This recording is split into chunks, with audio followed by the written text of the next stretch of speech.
Sa medayati yannityam sarvarthan sarvakarmasu shivam icchan manushyanam tasmat esha shivak smritaha. Very, very important verse. Why Mahadeva is called as Shiva. And there is another reason also, is a very, very famous name for Lord Shiva, Shivaha. Just by chanting the name Shiva, one gets rid of all the sins that he or she has done for crores and crores of years. So these statements are there in the Upanishads and Shastras and Vedas and Puranas itself. Namah Shivaya comes in the center of the Vedas, which has been accepted even by some of the Advaita Acharyas too, like Kanchi Mahaparivan, Appaya Dikshitar. There are 4 Vedas basically: Rigvedam, Yajurvedam, Samavedam and Atharvana Vedam. Usually when people are asked about the Vedas, the order of the Vedas, they say Rig, Sama, Yajur, Atharvana. But the chronological order is Rigveda, Yajurveda, Samaveda and Atharvana Veda. And in Yajurveda we have 2, Krishna Yajurvedam and Shukla Yajurvedam. So the middle one, the one that comes in the middle is Krishna Yajurvedam. So Rigvedam, Shukla Yajurvedam, Krishna Yajurvedam, Samavedam, Atharvana Vedam. The one that comes in the middle is Krishna Yajurvedam, and the middle portion within the Krishna Yajurvedam is Taittiriya Samhita. And the one that is present in the middle of the Taittiriya Samhita is the 4th canto, Chaturtha Kande. That's what we say for Rudram, and that is the 4th canto is none other than Rudram. And then within the 4th canto, the 5th chapter. So Chaturtha Kande Panchama Prapataka. So 4th canto you have many things. I'm sorry about that. So 4th canto we have many various stutis within the Krishna Yajurvedam, Taittiriya Samhita. And within that, the 5th chapter is talking about Rudram. Chaturtha Kande Panchama Prapataka Om. So when we complete Rudram, we say Iti Shri Krishna Yajurvediya Taittiriya Samhitayam Chaturtha Kande Panchama Prapataka Om. So 4th canto, 5th chapter, I have completed the Rudram, that is a part of the Krishna Yajurvedam, Taittiriya Samhita, 4th canto, 5th chapter. That's what we say at the end of Rudram. So that portion, the 5th chapter of the 4th canto in the Taittiriya Samhita of Krishna Yajurvedam, is the middle of the Vedas, and the center of Rudram, Shri Rudram, is the auspicious mantra Namah Shivaya, Panchakshara mantra. Sapta Kotishu Mantreshu Mantraha Panchaksharo Mahan Brahma Vishnavadi Deveshu Yata Shambhur Mahattaraha. Comes in the Shiva Mahapurana and also in the Siddhanta Shikamani, which says that of all the 7 crore mantras that is present in the Vedas, we just have in this Kali Yuga access only to 20,000 mantras. But actually there are 7 crore mantras. Anantave Vedaha. The Vedas are infinite. And Sapta Kotishu Mantreshu. The 7 crore of all the 7 crore mantras. Mantraha Panchaksharo Mahan. The Panchakshara mantram Namah Shivaya is the exalted. Mahan, the greatest of all. That is the Taraka mantram. Brahma Vishnavadi Deveshu Yata Shambhur Mahattaraha. So just like Mahadeva is the most exalted of all the gods, he is the ultimate supreme god when compared to Brahma or Vishnu or Indra. Just like that, the mantra that is dedicated to Mahadeva is the most exalted. It is the Mahan, it is the Taraka mantram. And then Bhagavatam, 4th canto, 4th chapter, 14th verse. Sati Mata, when Daksha was in Ahankara and insulting Mahadeva, Sati Mata says in Bhagavatam, this is there in Bhagavatam, 4th canto, 4th chapter, 14th verse. Yad Dvayaksharam Nama Gireritam Drunam Sakrit Prasangada Dyamashu Hantitat Pavitra Kirtim Tamalanga Dya Shasanam Bhavanoho Dveshti Shivam Shivetaraha. Oh Daksha, oh foolish Daksha, you are insulting that auspicious Mahadeva, you are calling him as inauspicious.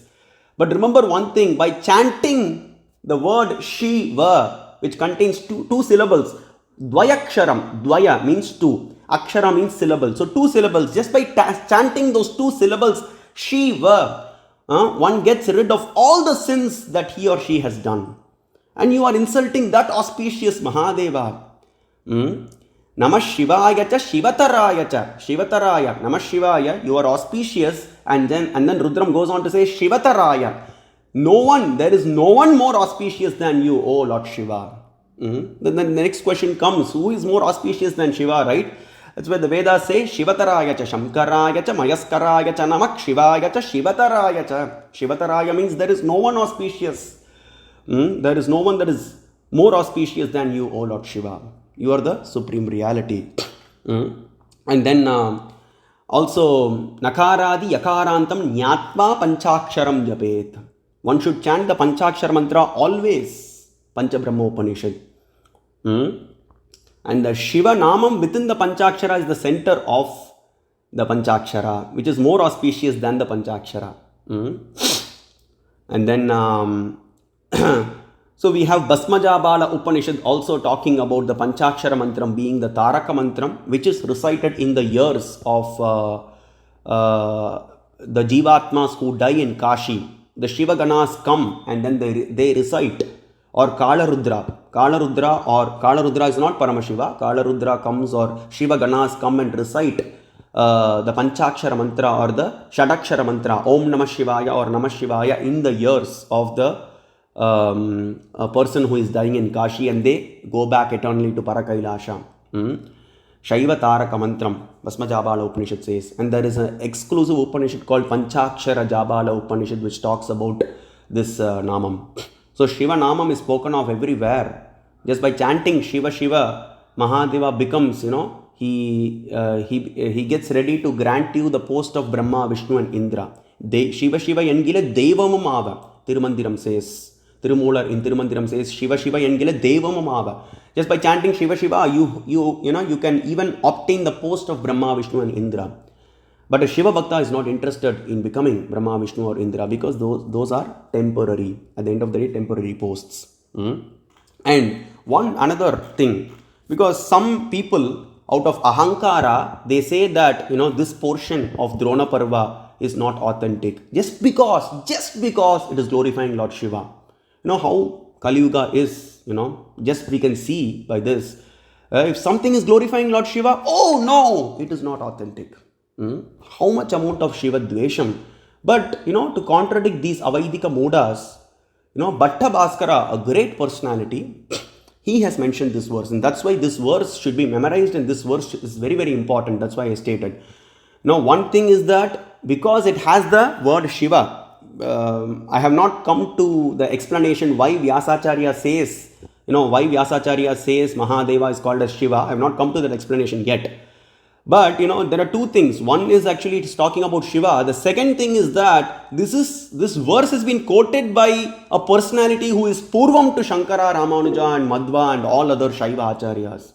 Bhatta Bhaskara, who appeared in the 5th century, has quoted this verse. So this is a very, very authentic portion of, Mahabharata with no doubt.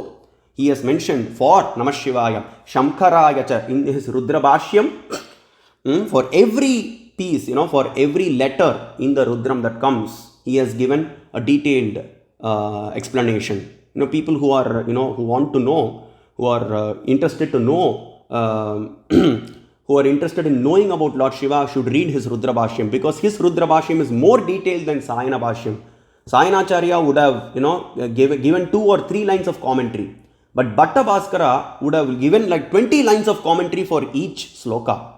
Magnanimous commentary, seriously. So for Shamkaraya cha, Mayaskaraya cha, Namak Shivaya cha, Shivataraya cha, for that Namah Shivaya, he mentions about Atharvashika Upanishad. Shiva Eko Dhyeyaha. Shiva is the only object of meditation. Shiva is the only object of worship. He mentions from that, and he quotes this verse. Samedayati yennityam sarvartan sarvakarmaso shivam icchan manushyanam tasmat esha shivak smritaha. This verse, 131st verse of the 202nd chapter Drona Parva, has been mentioned by Bhatta Bhaskara, who appeared in the 5th century or even before. I'm not sure about very exact date, but he is definitely Purvam to Shankara and Ramanuja, and also many other Shaiva Acharyas. So he has mentioned this verse. So it's a very, very authentic portion of Mahabharata. So I wanted to highlight on that. And let's see what Vyasacharya, why Vyasacharya attributes this word Shiva to Mahadeva. So, Shivam Ichen Manushyanam. He increases all kinds of wealth and he wishes the good for mankind. Vishwa Shambhu. Shambhu means the doer of good and Vishwa means the whole world. So, he is the doer of good to the entire universe. Anantam Avyayam Kavigum Samudrentam Vishwa Shambhuvam. Anantam, he is infinite. Avyayam, he is imperishable. Kavigum, he is the knower of everything. He is omnipotent, omnipresent. And then Samudrentam Vishvashambhuvam. Samudrentam means he ends the ocean of samsara. He liberates you from the repeated cycles of birth and death. That's the ultimate aim, right? Tamevam vidvan amrita ihabhavati nanyak panta yanaya vidyate. There is no other way to attain moksha apart from surrendering to Lord Shiva, which comes in the Shvetashvatara Upanishad, Purusha Suktam, everywhere. So he is the doer of good. Vishwa Shambhuvam, this comes in the Upanishads. So one who does good to the entire universe. So since he does good to everybody, the entire universe and all the mankind, whatever you want, whatever you are interested in, he gives you that. And for that reason, he is called as Shiva.